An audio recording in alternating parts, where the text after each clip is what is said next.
Okay, Wilson, welcome to our Equity First Foundation series, our financial education series. Today, welcome Wilson Charlotin, labor specialist, East and Suffolk BOCES. Equity First Foundation is a not-for-profit organization that provides financial literacy and financial education for people of all stages and all ages. Today's topic, how do I remain relevant in these challenging employment times? Wilson, thank you, Lisa. welcome. Thank you very much. Thank you so much for this opportunity. We also thank you for your support. You sit on our board of directors, and we appreciate the support of East and Suffolk BOCES in the work that we do. So Wilson, especially now, this is a really, really important topic, and I can't wait to start delving into it and discussing it. So many people are unemployed, and this is such a challenging time for people. So tell us a little bit about your background and your experience.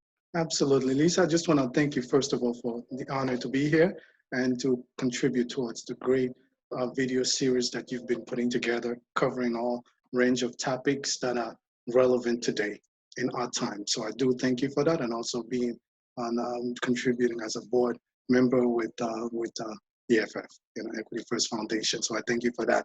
Now, speaking of the times we're in right now, first introduce your background, because you have an enormous background.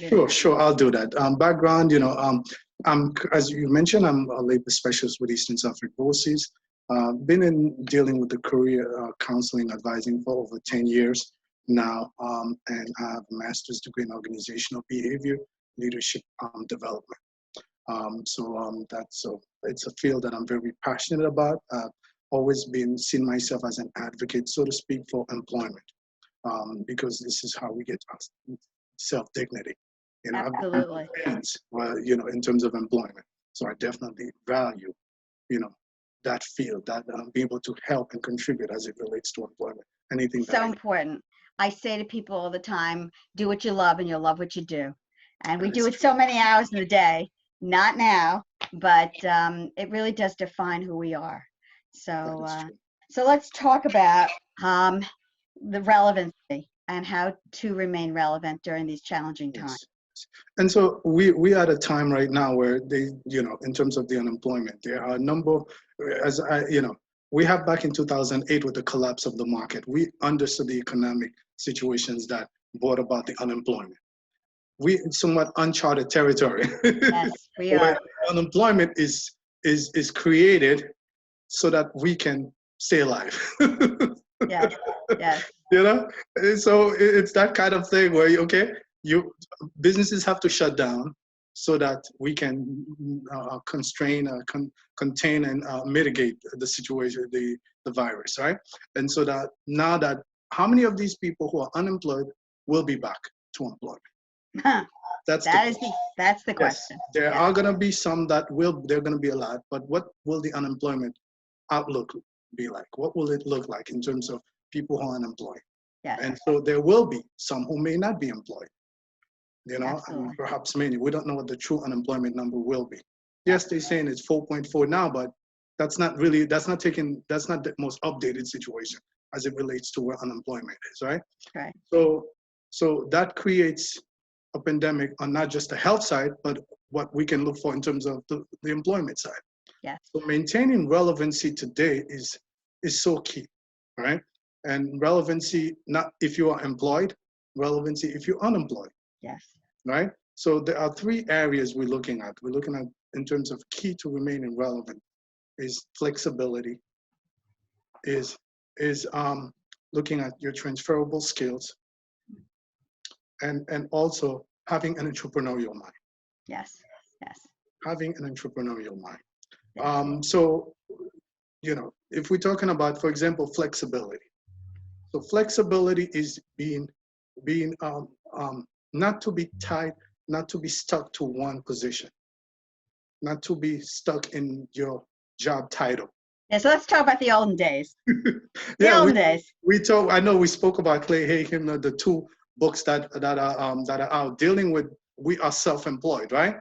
I'll show that now. Yeah, absolutely. So we are self-employed. So the second one particularly, where it says the new social contract for working in a changed world. We are all self-employed.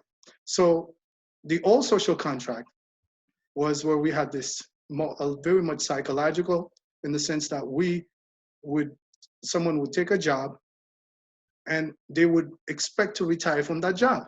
Yes. And they'd even get a gold watch. Right. They look forward to that gold watch. That's right. And so that was the psychological contract. You take care of me, I take care of you. Right. And there was that loyalty that was built into it, right? Yes. So that the employer looks out for the employee, that they would be there, they can expect to retire there.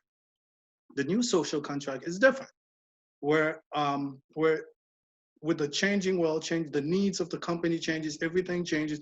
You yourself then have to have a different mindset. You have to have a different mindset in terms of, as it says here, self-employed. So even though you work for somebody else, that's right. What does that really mean for me now, as an employer, as an employee? Yeah. So that I look at myself as, okay, that I don't see you as taking care of me for the rest of my life. Yes, that's that right. You're gonna take care of my needs and I'm gonna retire there. But I see myself, okay, as someone who is two things. One is the flexibility. We talk about flexibility in terms of being able to adapt to changes that are going on. For example, the situation we're going through right now, being adaptable to what does the company need me to do? What do they need from me? And coming forward and offering, or if I'm asked to do something, to not perhaps say, well, not my it's not, this is, I'm this. This is who I am. I'm in this box. This is it. That's it. Yeah. That's trouble. that doesn't, it may not bode well for you. Yes. In the future, particularly, it may not bode well, because they're considering someone. One of the things they will be looking for is someone we can use in different ways. Yes.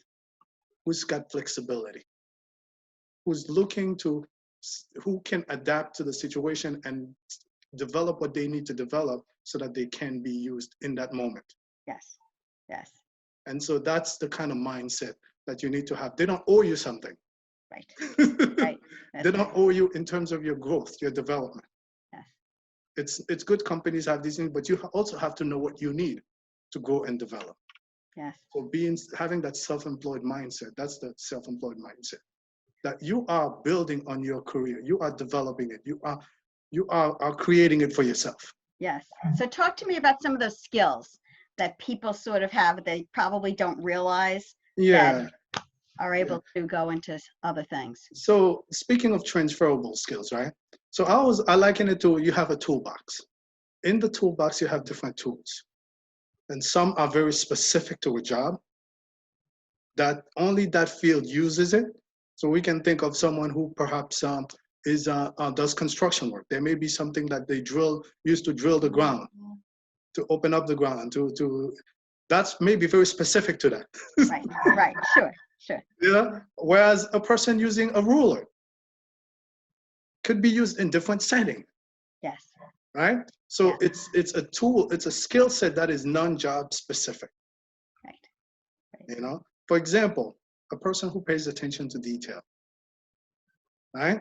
A person who's pays attention to detail could be used in different settings. Yes. So even though I've worked in a particular industry, that doesn't mean I have to stay in that industry. That's right. I can go somewhere else. That's right. Another example could be someone who's good at sales, who's good at convincing others, influencing others, convincing others to do something they may not necessarily be thinking they were going to do. Right. You walk into the store, you had no idea that you were going to be buying this, but someone in there convinces you of the need and that you need to fill that need. Right. So that could be used in different settings. The ability to help to negotiate, the ability to, a person who's customer focused. Yes. A person who has a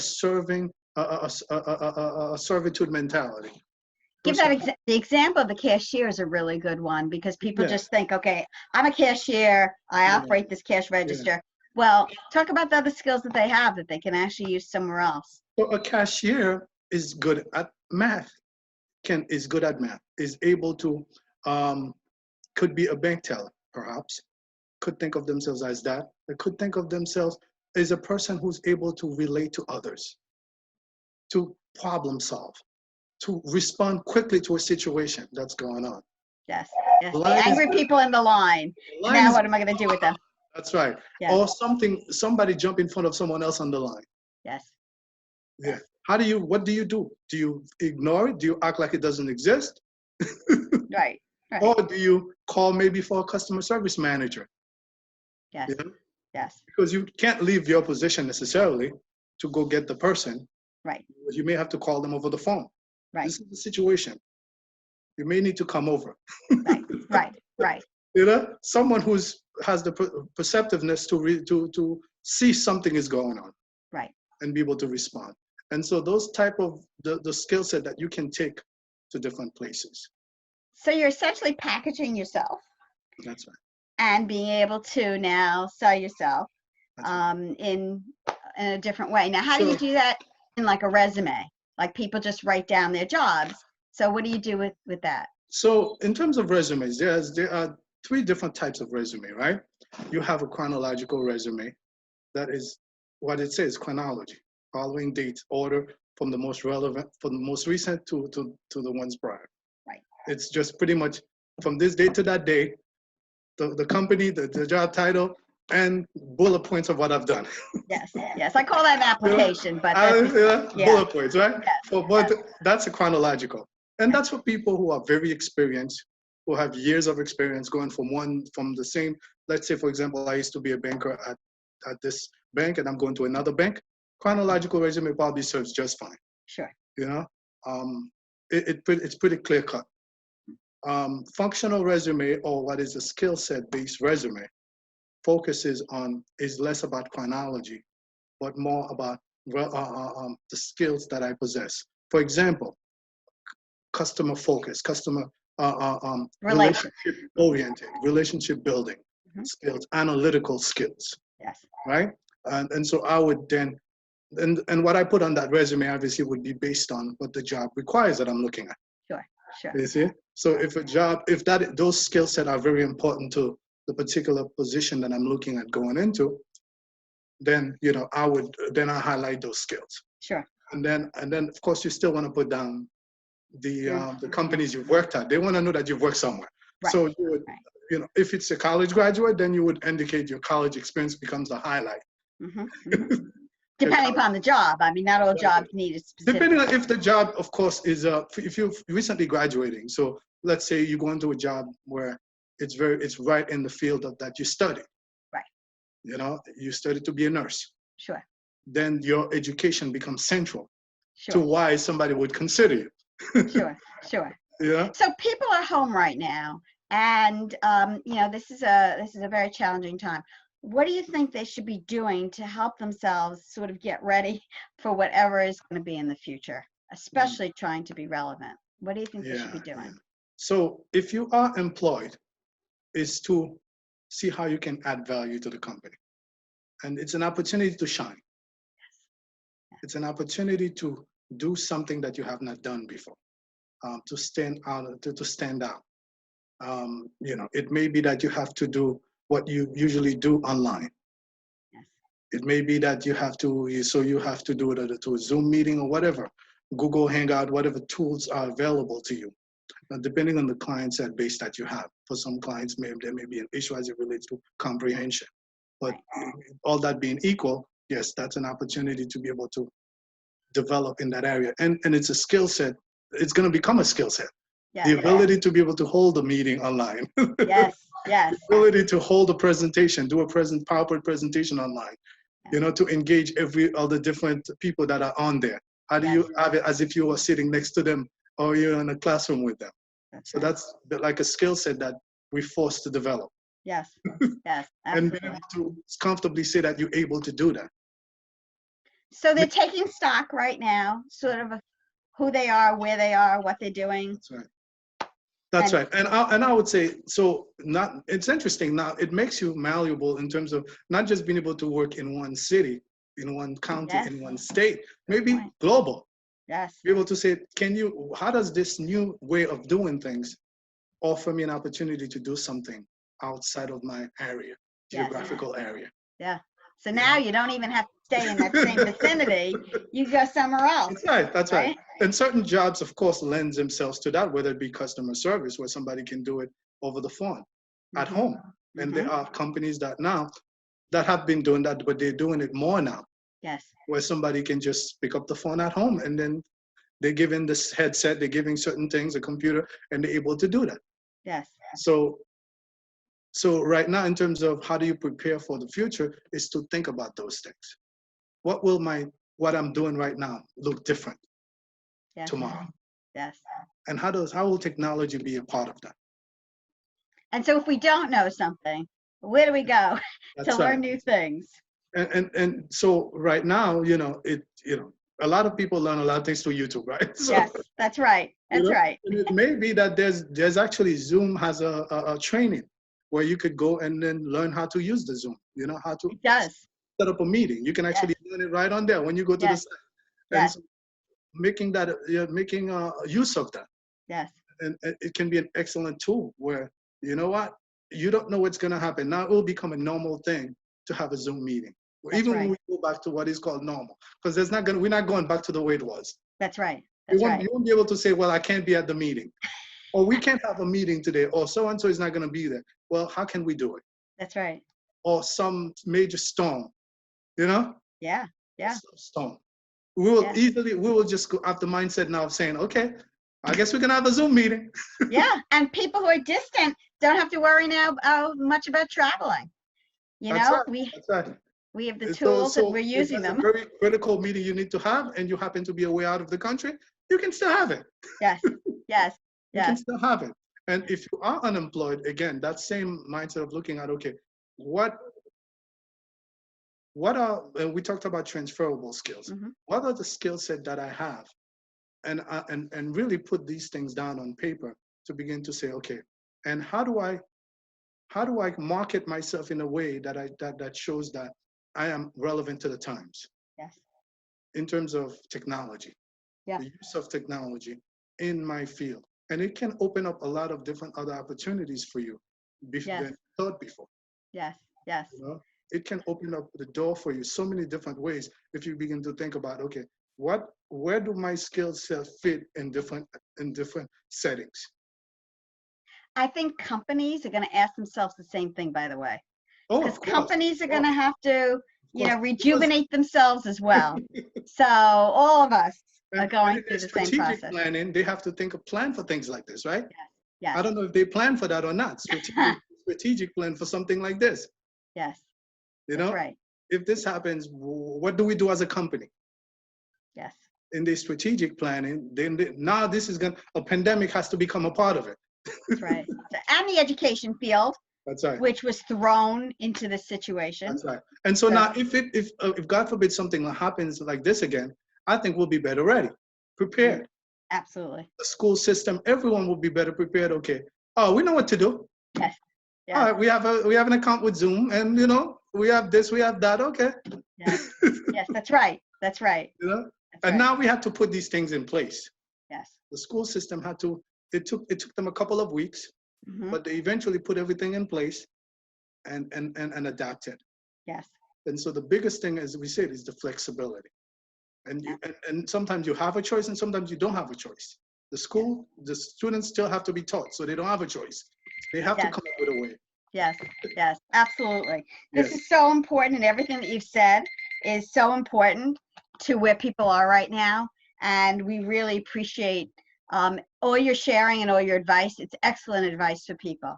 And I know that it's something that the public is really going to value. So we appreciate it. I want to put all your contact information on, especially if they want to contact you, ask you other questions, and certainly about Eastern Suffolk BOCES offerings as well. Absolutely. So let me put your contact information up at this point.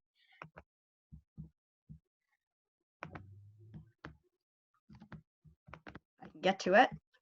Sure. Definitely. Okay. Thank you for the opportunity to be here. Okay, sure. It's our pleasure. There we go. So let me just read off Wilson's information. He is with Eastern Suffolk BOCES. As we said, he's a labor specialist.